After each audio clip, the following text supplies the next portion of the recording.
Hello, everyone, and welcome to the very first stream of the year. Joining me today is Dr. Kathy Staropoli and Dr. Saban Kirksey. These wonderful ladies work in our Women Veterans Clinic, and they're going to talk to us today about the importance of getting screened for cervical cancer. Before we move forward, though, I want you to like the or follow us on Facebook, YouTube, or Twitter. And also, if you have any questions, we will be able to see them from wherever you're watching. So just put them in the comments section and we'll be able to answer your questions. So welcome, Dr. Staropoli, and welcome, Saban Kirksey. I am so grateful that you're here to talk about cervical cancer. So let's start. Maybe you could both tell us a little bit about your roles in the Women Veterans Clinic, and then we'll start talking about the importance of screening. Sure, Dr. Starpoli, go ahead. I'll follow your lead.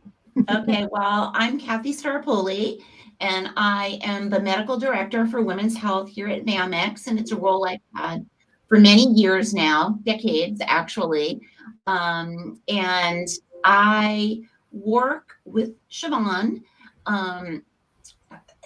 to improve our services for women veterans across the VAMX. And I would say that's probably kind of it in a nutshell as my role as medical director. I'm also a physician in our women's health clinic. I am a general internist and I provide comprehensive primary care to our women veterans. I also run an elective for medical residents to learn about taking care of women comprehensively. And I've worked with the national office on many educational initiatives. And I'm really happy to be working here with Siobhan Kirksey. Thanks, Dr. Starpoli. So I am Dr. Siobhan Kirksey. I'm the Women Veterans Program Manager here at the VA Maryland Healthcare System. My role in a nutshell is very high level. My goal working with Dr. Starpoli is to ensure that our women veterans have adequate access to healthcare across any of our VA systems. So that includes our community-based outpatient clinics, but also making sure that I support with any outreach efforts as well as education. So we still have a number of women veterans that don't realize that they are eligible and could benefit from this service. So I take time to make sure not only do we educate anyone that's newly coming into the VA as employment, but also go out into the community to ensure the same access and make sure that they have the same information. So when we say women veteran, a lot of women who can you define women veterans so that women veterans know who they are? Many people don't identify as such, even though they are. So I can you? know, I know. We've heard this a lot, and it is a big deal. So anyone that has served any branch of service, including some guards and the reserves, would qualify for our service. So anyone that has served any time in military service could have the option to qualify and benefit for our healthcare access. Now, since we are on the healthcare side of the campus, we don't usually make that decision.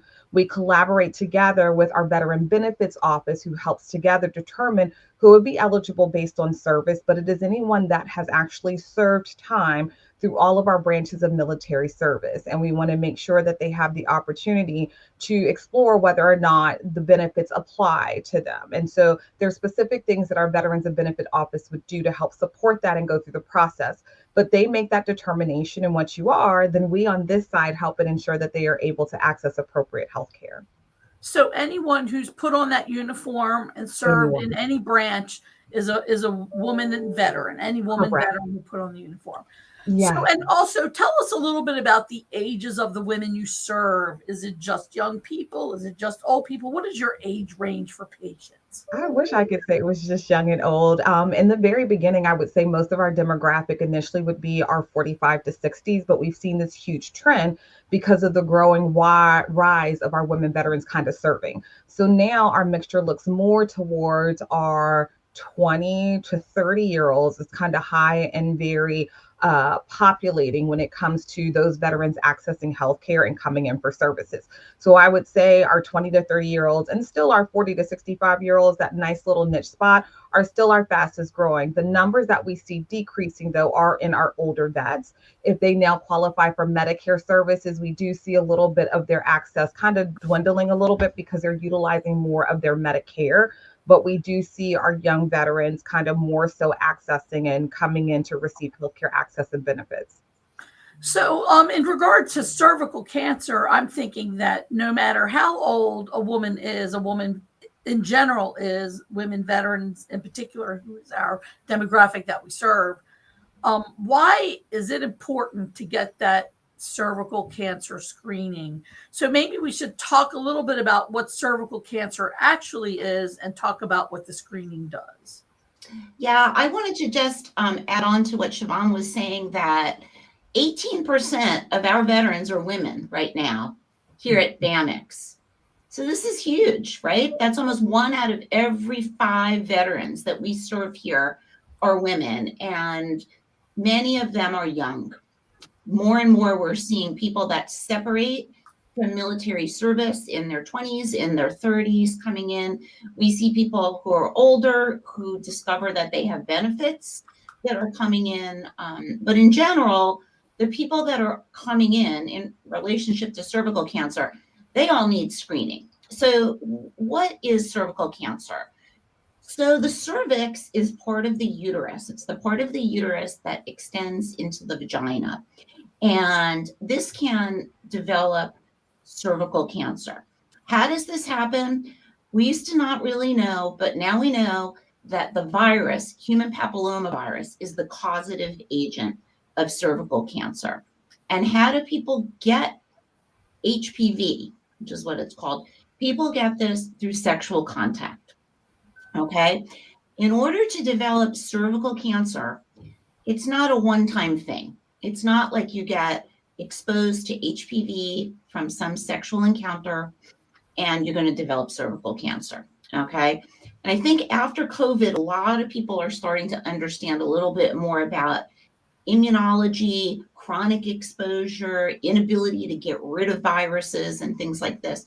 But what causes cervical cancer is human papillomavirus that is persistent. So most women, if they're exposed to HPV, they clear it like we would any other kind of virus. And that's it. And they go on and there's no more HPV and they are not at risk. Now, some women, for whatever reason, do not clear the virus. And they wind up having a more persistent chronic infection. Okay. And that type of chronic infection leads to changes that are precancerous and that can go on to turn into cervical cancer. So if someone has HPV once, at one data point in time, we worry a little bit. We want to follow and see what happens. Most of those people will clear it.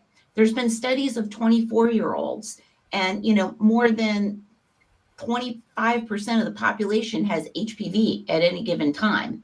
All those people are not going to develop cervical cancer. The vast majority of them are going to clear it.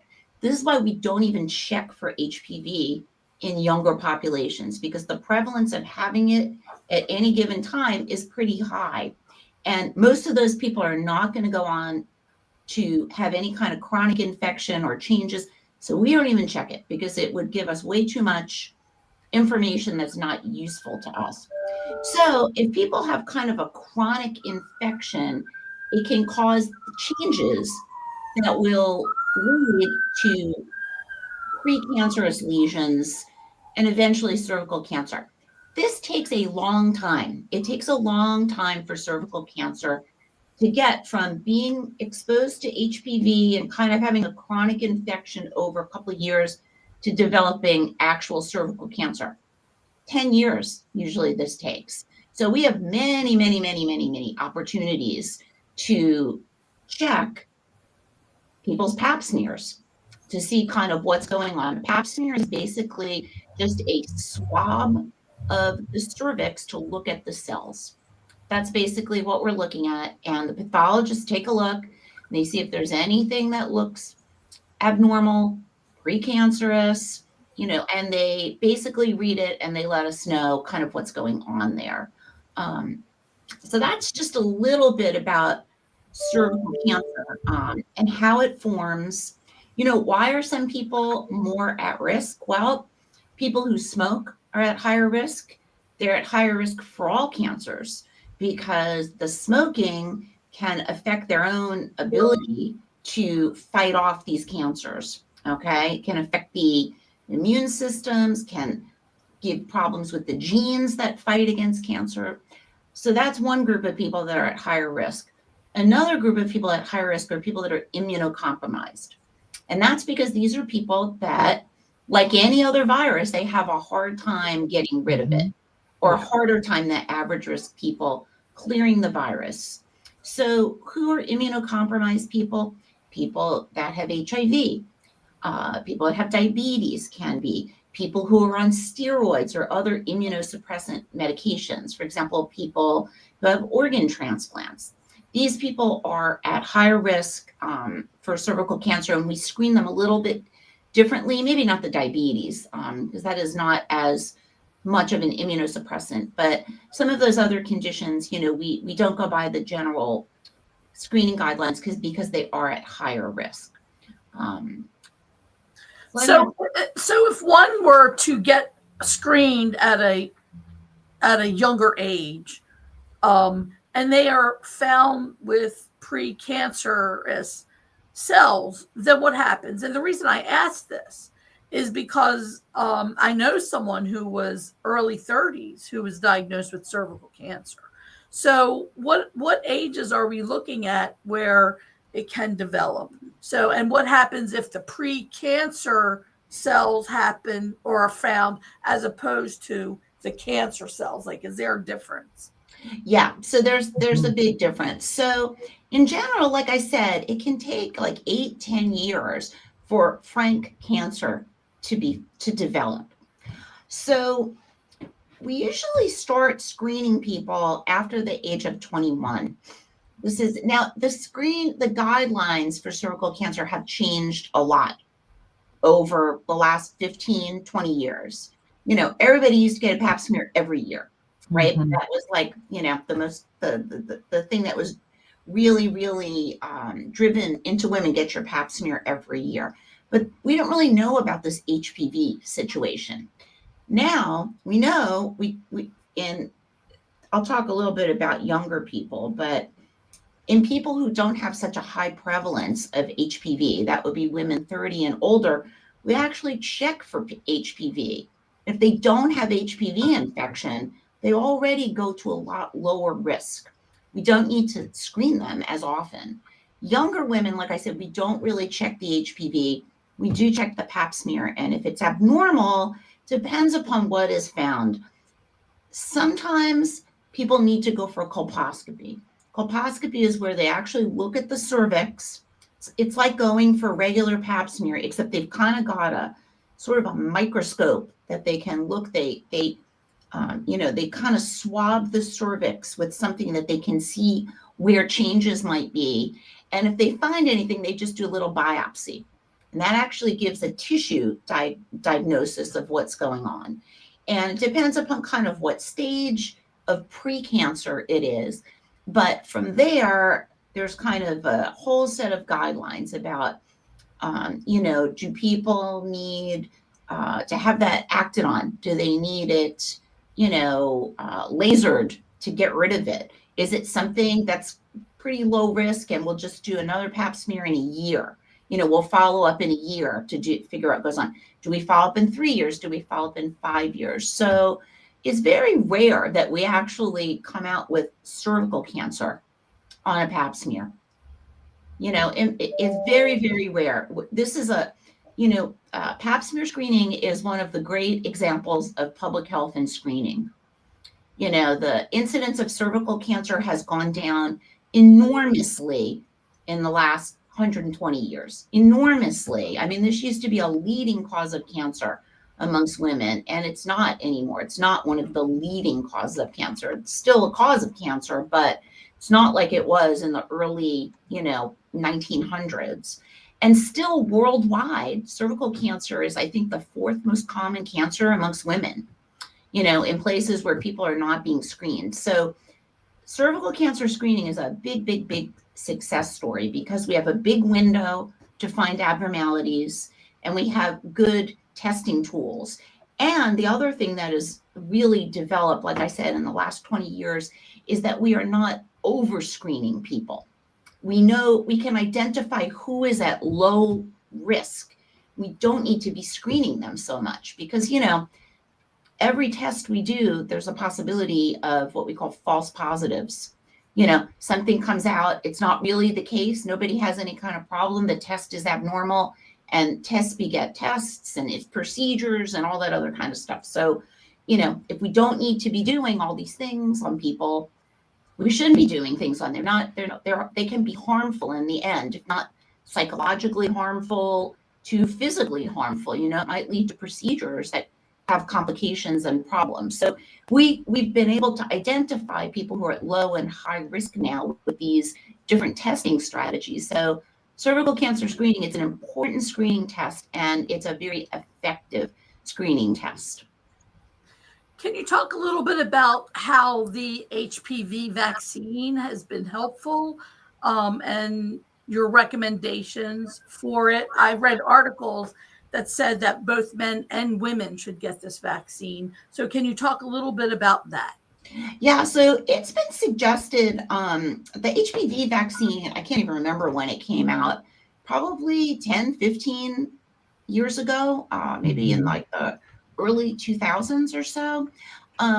So we've had some evolution of the HPV vaccine. And the idea is that there are, even within human papillomavirus, there's a lot of subtypes, right? Like think about COVID, right? Things mutate, there's different subtypes, right? I think everybody is a little bit familiar with this now. For HPV, we have high risk subtypes, that high risk for developing cervical cancer, and low risk subtypes. So the vaccines target high risk subtypes. And the original vaccines that came out targeted the highest risk of subtypes. And this is sort of expanded. Right now, we have a vaccine that has 9 different subtypes in it. So this is kind of expanded. So the idea where this vaccine is most effective is before you have ever been exposed to HPV. So that's why it's suggested in young girls, right? The idea is to have them vaccinated before they would possibly be exposed to HPV so that they develop the immunity. If you have already been exposed to some HPV, it's not going to make the HPV go away, but it might protect you against other subtypes. So the best vaccination window is in girls who have not yet become sexually active, therefore are not at risk of, having been exposed to it. It has also been suggested to vaccinate men as well, because HPV is the cause of other kinds of cancers as well. Besides the fact that they can spread it to women, there's recently been a big uptick in laryngeal cancer that is caused by HPV, which is affecting younger men. Anal cancers are another type of cancer. So this is why this vaccine is suggested for men who have sex with men as well, because these other kinds of cancers can be affected as well by the vaccine. So it's a little bit about the HPV vaccine. Like I said, it's usually offered to people in their teens. Yeah. And I would say that, so just go to ahead. add to Dr. Staropoli's comment, HPV generally does not produce any symptoms. So that's another reason for sometimes part of the screening that we're doing. You may not have any pelvic pain or any discharge. Men most certainly are not going to have pelvic pain and discharge. And so that's what we mean by them being able to spread it, because they're usually asymptomatic. Again, with viruses, we generally clear viruses. We see it in the younger population, but that is the amazing thing about our comprehensive women's healthcare providers. Once they screen and something comes back abnormal, they set up the appropriate time to have you follow up. Following up for a couple of reasons. One, to make sure if your body is able to clear it, because most times it is, it's clear and it's gone and there's nothing that you need to be worried about or concerned about. But two, if we still have things that are developing or still sitting, then as Dr. Staropoli mentioned, the colposcopy becomes important, and that's a referral out to our gynecological clinic to kind of do that procedure, follow up, and see where we go. So there's a collaborative effort and care that we partner with our women's health clinic together with our gynecological clinic.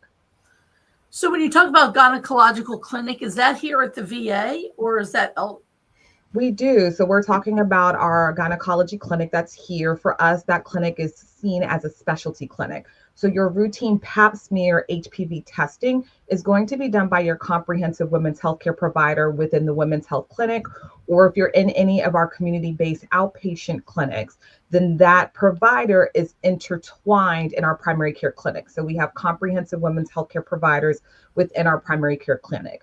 They are the ones that is going to do the routine pap smear or HPV testing that's needed. Now, if something comes back abnormal and after another follow-up with that comprehensive women's healthcare provider, if your clinician is still concerned about the results of the follow-up, then they may have a referral to our gynecological clinic where they are able to do our elevated, so that's that colposcopy, and look for additional testing and procedures to see where we need to go and what other treatment options may be available if that's what's needed. Although January is Cervical Cancer Awareness Month, do we screen for cervical cancer all year long? Do you want to talk about that?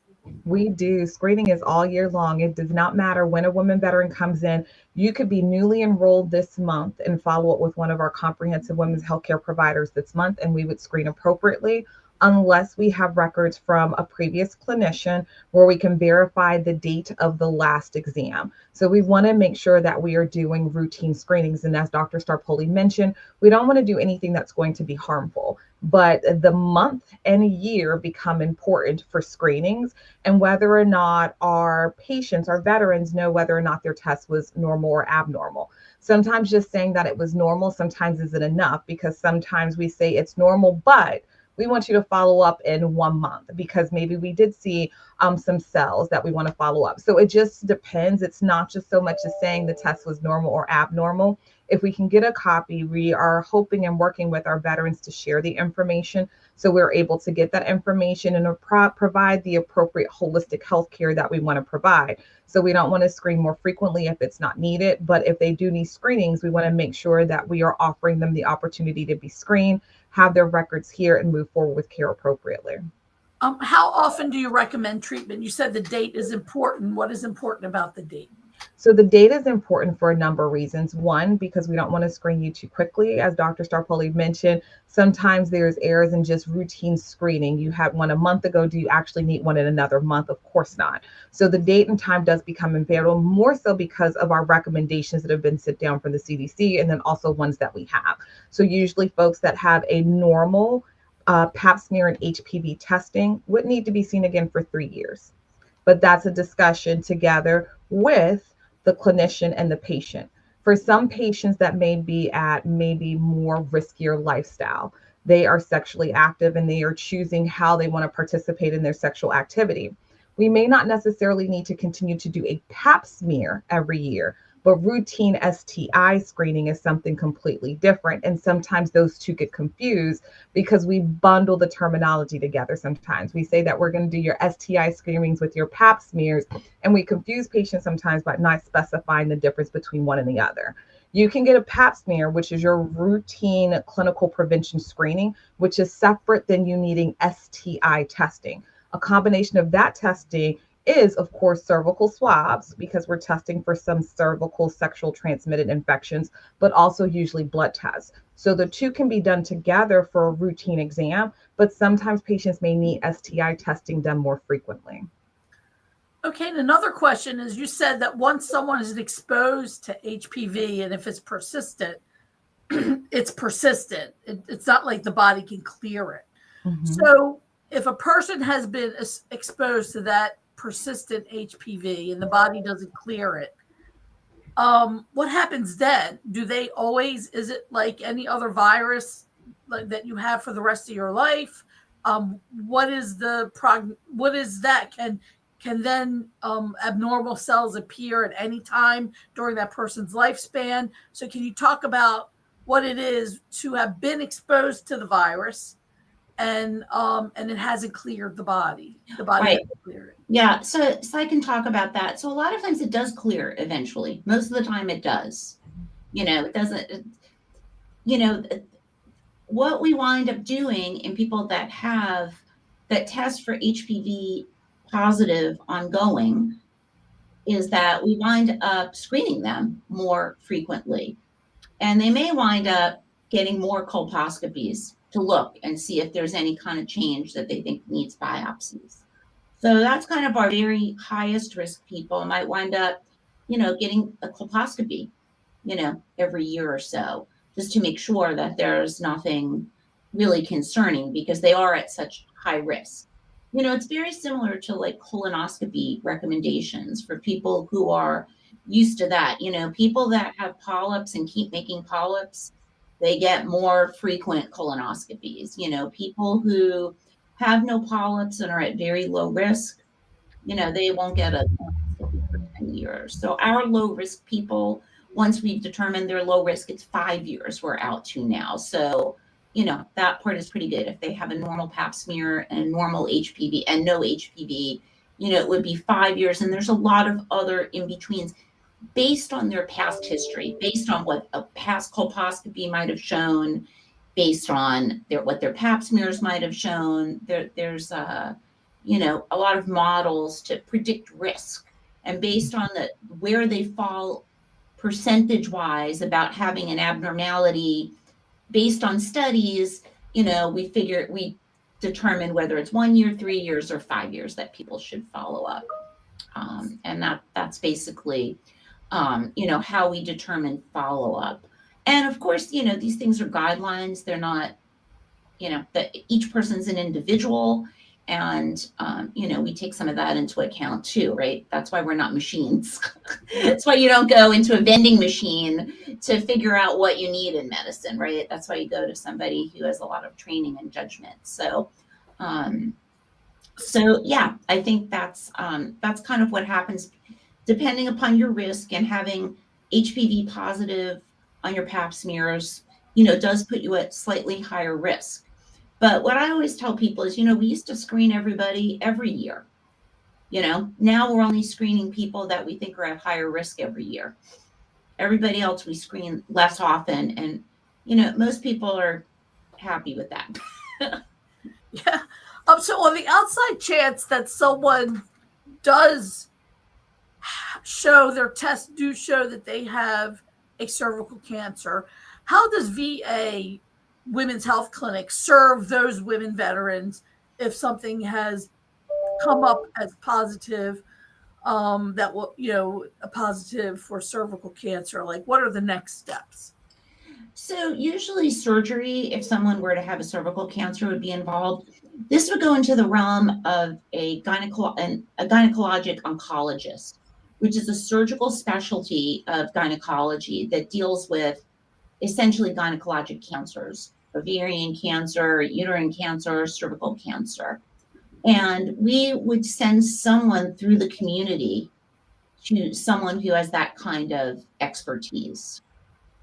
We don't have enough patients with these conditions here at VA that would make it possible to maintain a person with that kind of specialty. So here in Maryland, we have, a lot of amazing super specialists, I guess I would say. And so we have people with those kind of credentials here in Maryland. So we would be able to partner with care in the community and get people to the kind of care that they need. We have in-house oncologists. We have radiation oncology here. So we have all of those specialties, but we don't have the gynecologic oncologists. But patients would be able to get that care through VA. Okay, that's really good to know. And what is the survival rate if it's caught early? So with most cancers, the earlier stage that it's found, the better the survivability. I don't know the exact quotes for each different kind of stage. And, I think everything is, kind of determined on an individual basis.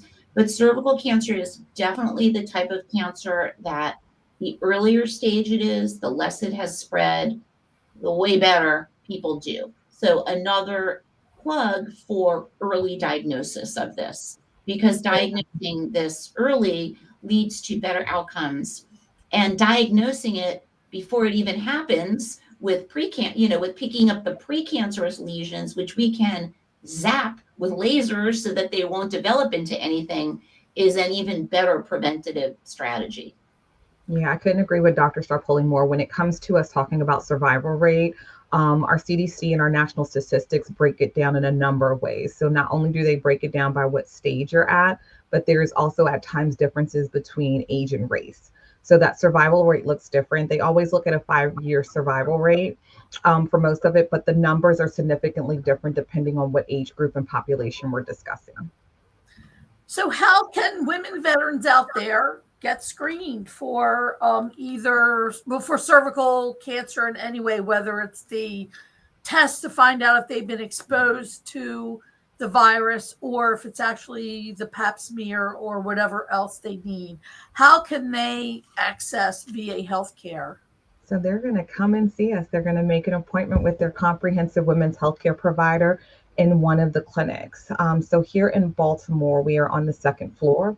That phone number for the Women's Health Clinic in Baltimore is 410-605-7000, and that extension is 54981.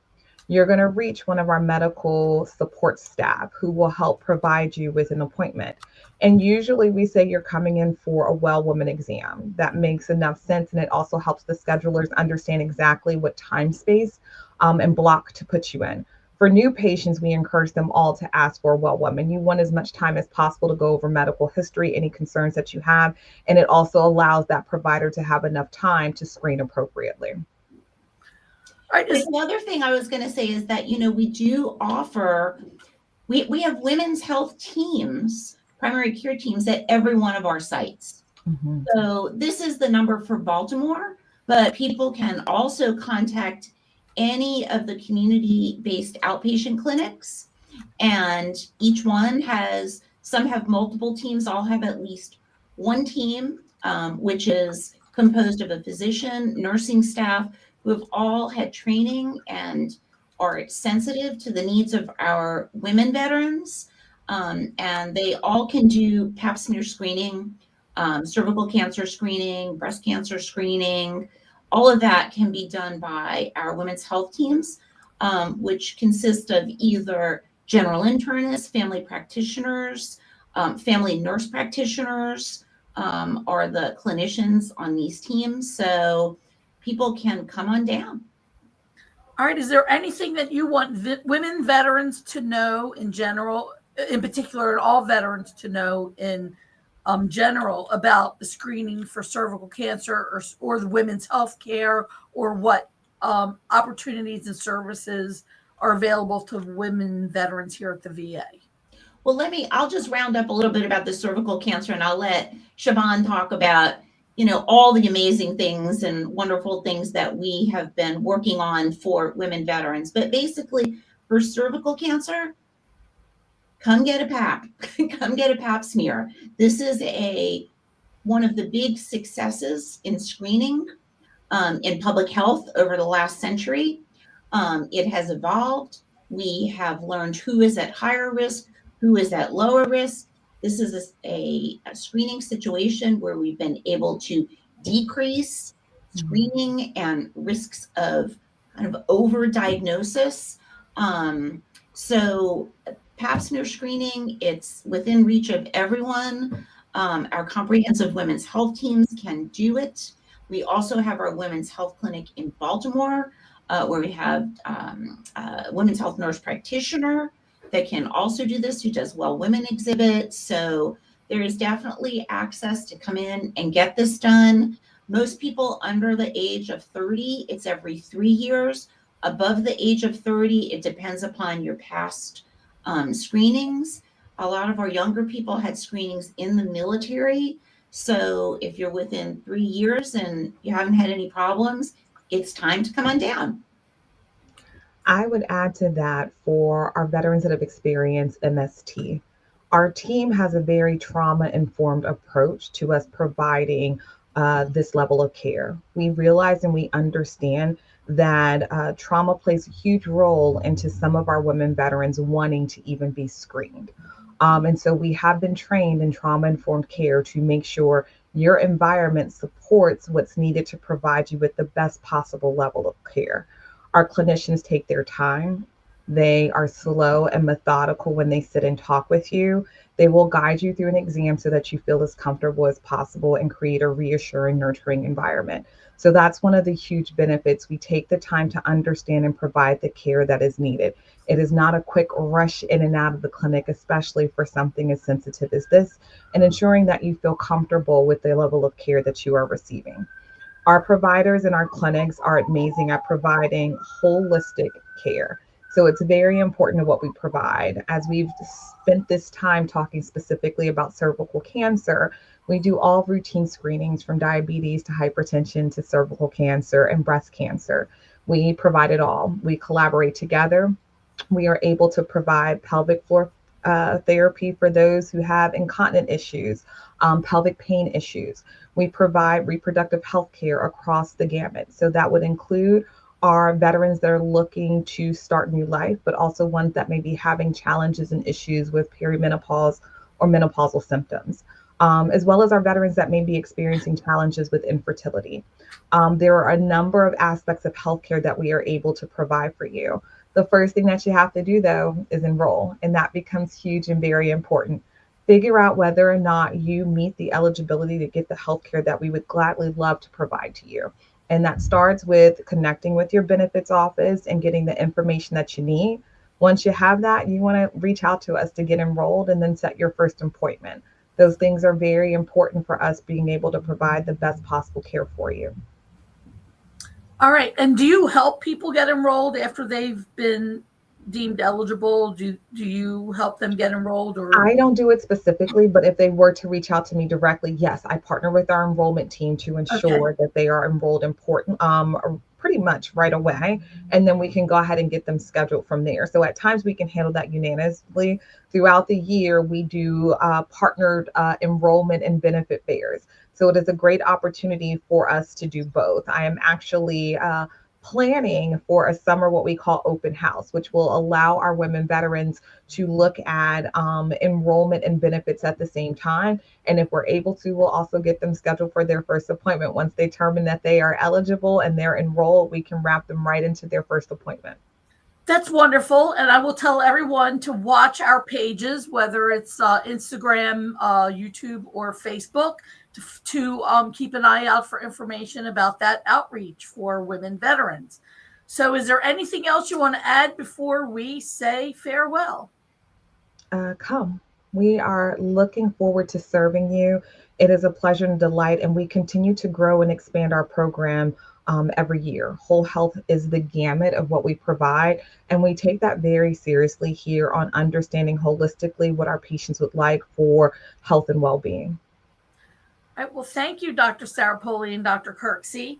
And I hope everyone out there enjoyed this show. It will be on all of the streams forever. It will never go away. So if you want to come back and rewatch certain parts, then do that. And I will talk to you soon. Bye-bye. Thank Thanks, you. everyone. Bye.